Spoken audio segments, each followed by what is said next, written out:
What if an elephant weren't gray?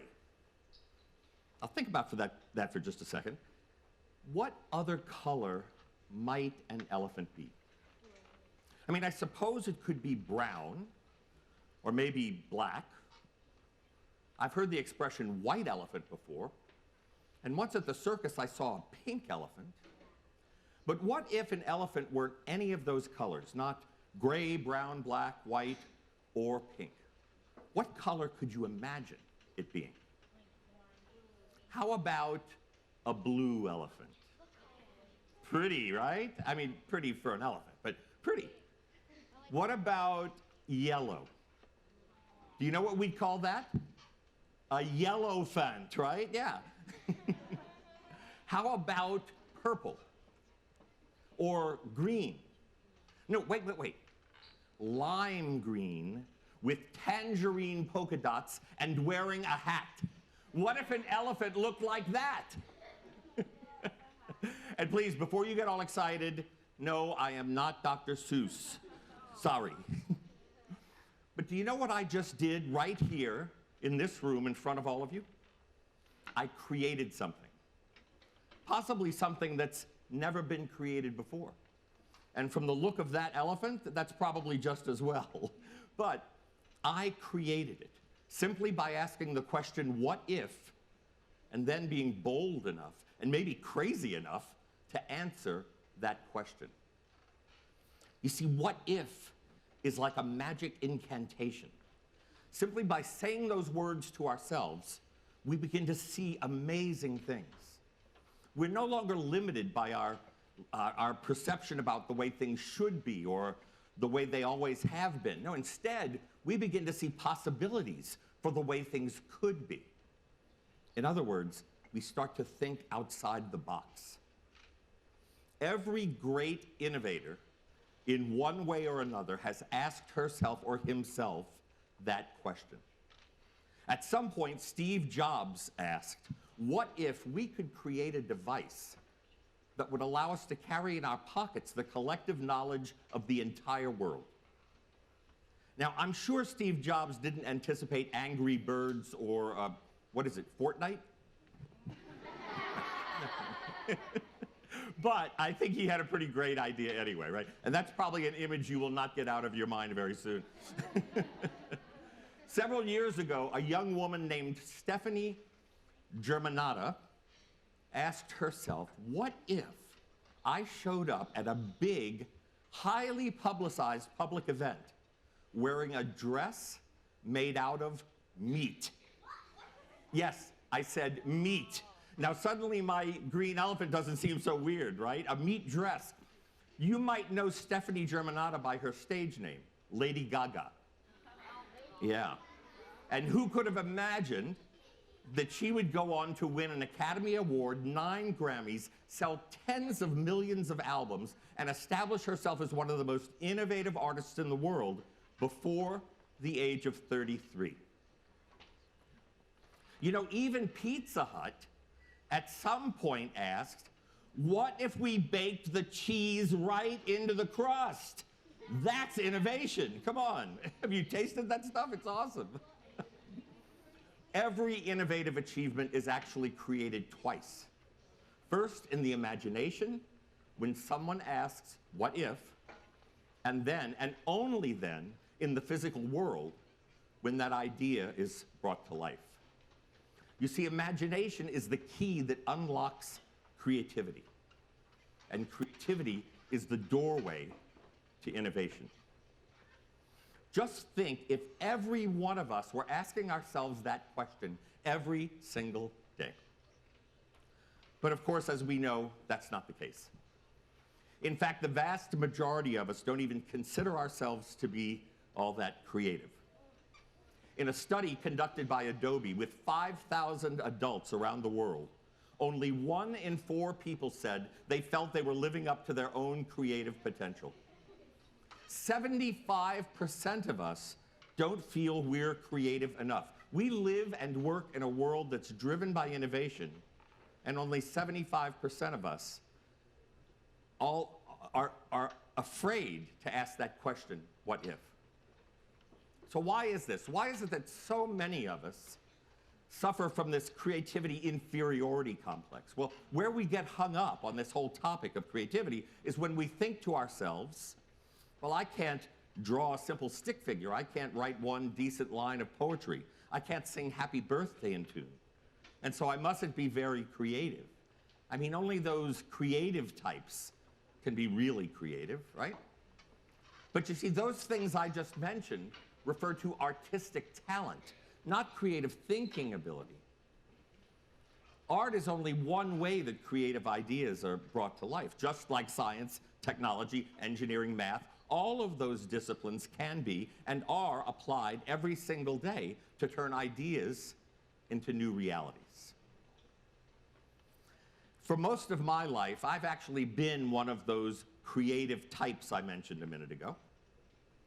Now, between you and me, all that really means is that I never had to work at a real job, ever. My first career was, are you ready? Professional opera singer. True. It's true, I was an opera singer. Now, that is not how you expected that sentence to end, right? Be honest. You were probably thinking car salesman, maybe, model for GQ magazine, something like that. But no. Those would have been real jobs, not for me. No, I really was a professional opera singer. But you know, those years that I sang opera, I personally did not consider that to be the most creative period of my life. Yes, I was using my artistic talent and my skills to interpret great musical works, but I didn't really feel like I was doing a whole lot of creating of my own in the truest sense of that word. A little later in my life, I would get a job in an advertising agency in New York City as a creative director. Oh, and by the way, advertising agency creative director, also not a real job. Advertising is sometimes referred to as the kindergarten of the business world, which made it perfect for me, so it was great. But my job then was to come up with innovative ideas to support my clients' businesses. You see, that was the most creative period of my life, because every day I had to ask the question, what if? Those ideas I came up with, I didn't sing them, at least not after my coworkers complained about the noise. Everybody's a critic. But no, I didn't sing them, I imagined them. I didn't need any artistic ability whatsoever in order to be an effective creative thinker and problem solver. In fact, neither do you, none of us do. Albert Einstein, possibly the greatest creative thinker in history, once said, "I am enough of an artist to draw freely upon my imagination." So if it doesn't take artistic talent to be a great creative thinker, what does it take? Well, that topic has actually been researched for well over 100 years, and numerous studies have revealed certain traits or factors that are common to all creative endeavors, whether they're artistic or otherwise. In our corporate work at SmartStorming, my company, we actually have tools that allow us to identify and measure those traits in individuals and in teams, and then help them learn to use their abilities more effectively and develop greater confidence. We've done this with major companies like Google and Under Armour, Capital One, NBC Universal, Spotify, and not just with their creative types like designers or writers. No, we've done this work with IT directors and software engineers, senior management, HR professionals, salespeople, and this is why. Because those companies understand that everyone's work can improve simply by asking, what if we did it differently? What if we could do it better? You see, that is innovation. We all possess these creative traits in varying degrees. Every one of us is creative. Maybe not in exactly the same way, but in our own way. We just have to know that. We have to understand it, embrace it. And most important, we have to put it to work. And it all starts by asking, what if? So,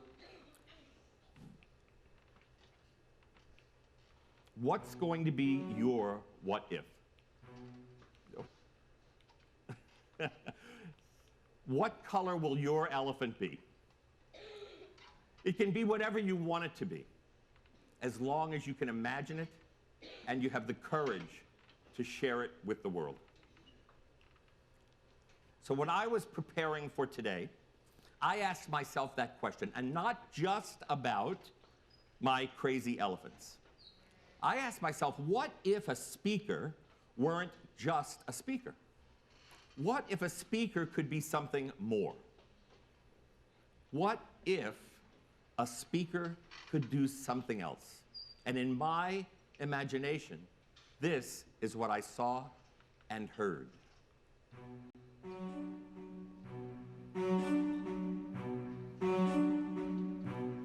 Yes, I'm singing, are you surprised? I see that look of mild confusion in your eyes. But mixing opera and a talk on innovation, come on, admit that's an innovative combination.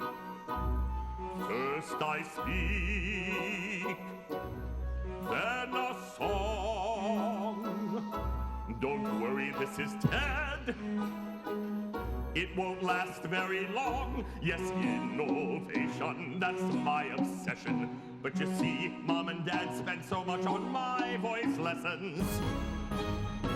So please indulge me if you can. I just want to make a good Weiss School impression.